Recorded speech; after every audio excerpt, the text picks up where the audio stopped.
You guys, man, I watched just like everybody else, the UFC on ABC on Saturday, right? I had a few things as you can see the title, guys. All right. For you who are watching this after the fact, I want you to tell me what you think about the fight. Well, a few things. Tell me about what you think about the fight card. Your question or statement about Max Holloway and his no sparring, second time, not once, but the second time in a row during this fight camp. And most importantly, your opinion on the main event, Holloway versus Kattar. Should the fight have been stopped? Should the corner threw in the towel? But I will say one thing before I get in here, guys. The UFC on ABC, man, they picked an awesome lineup for the main card.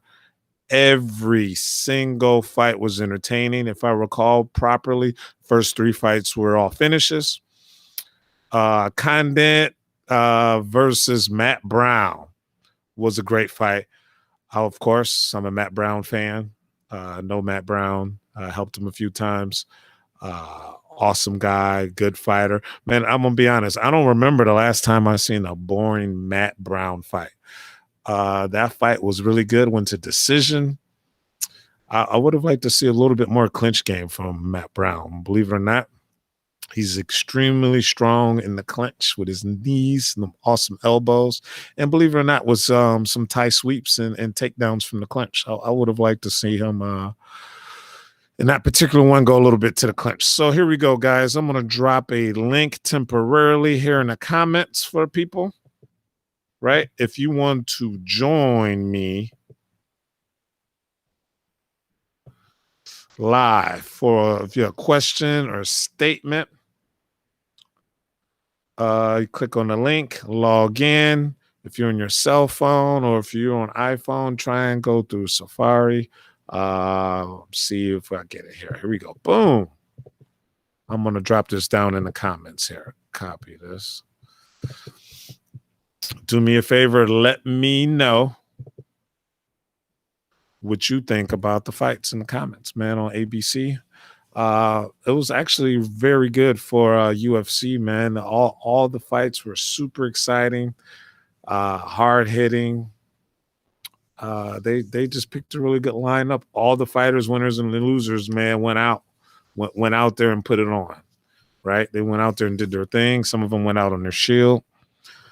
The main event, bro, could have been stopped, man. That was crazy, man. It was a historical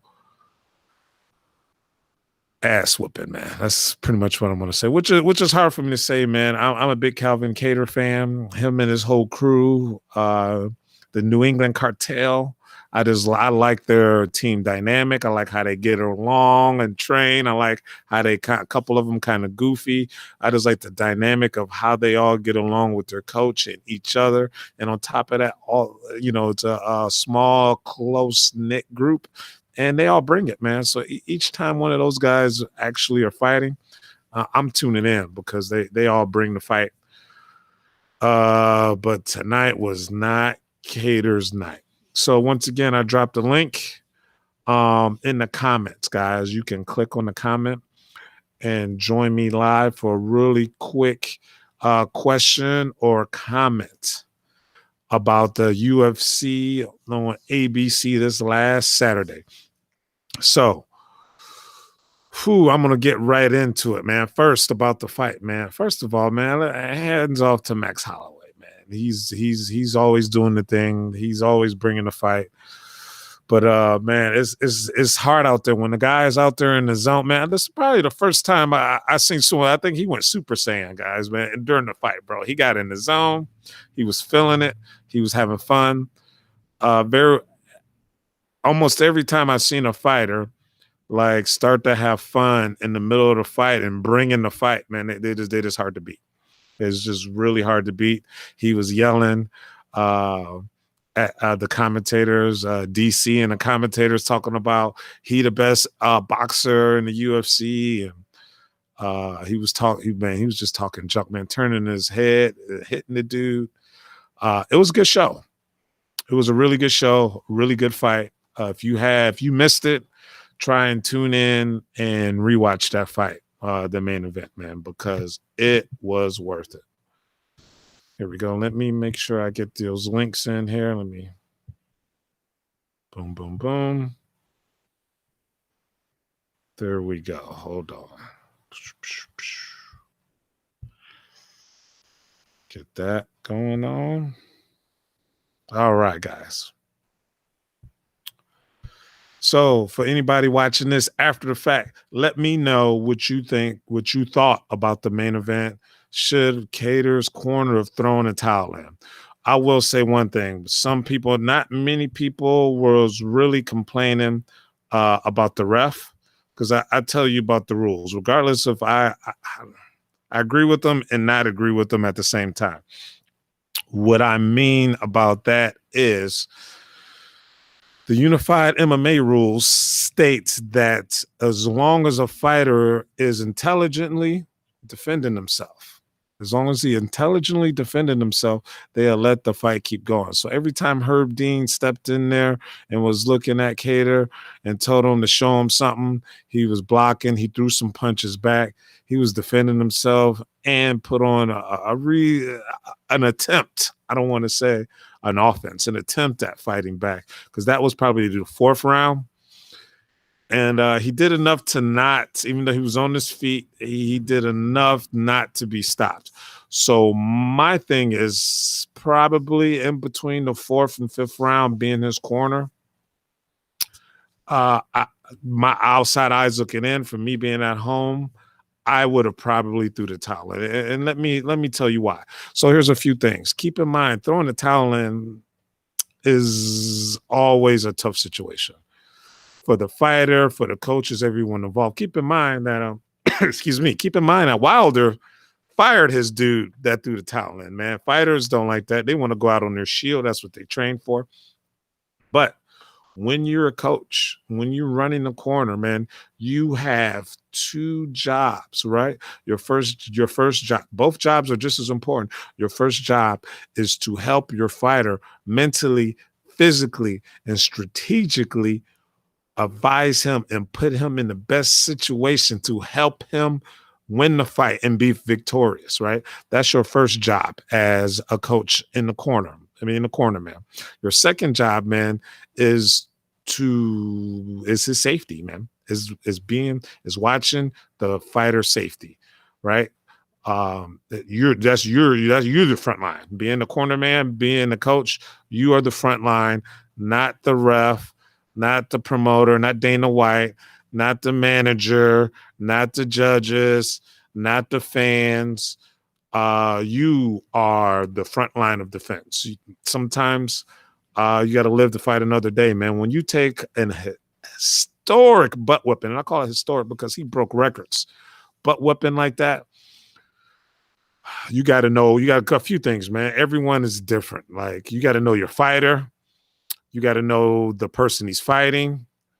Max Holloway, I don't think he's been something crazy. He hasn't been dropped in like 24, his last 20-something fights. Or you're right. He hasn't been dropped. He has not been dropped in like 20 fights and some crazy amount of rounds. Has not been dropped. He has a crazy chin. Has not been dropped. Your guy has taken a massive ass whooping for not one, not two, not three, but 4 consecutive rounds. And the fourth round was really bad. When I say he broke records, it's not CompuBox, that's boxing.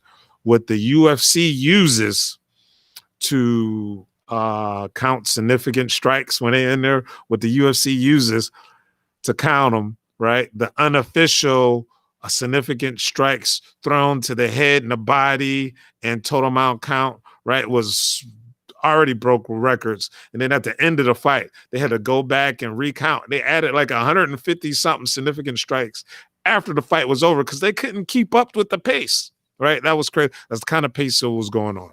So for those who have not seen the fight, go online, go check it out wherever they have it, ABC, Fight Pass, I'm not even sure. Look it up. Definitely check out that fight. But like I said, once again, man, when you're the corner, when you're the coach in the corner, coaches in the course time, why not? When you're the coaches in the corner, right? It's also your job for the fighter safety, right? When a fighter takes punishment like that, he leaves piece of himself in the cage, in the ring, that just won't get back, man. For those hardcore fans in MMA, know about Spencer Fisher.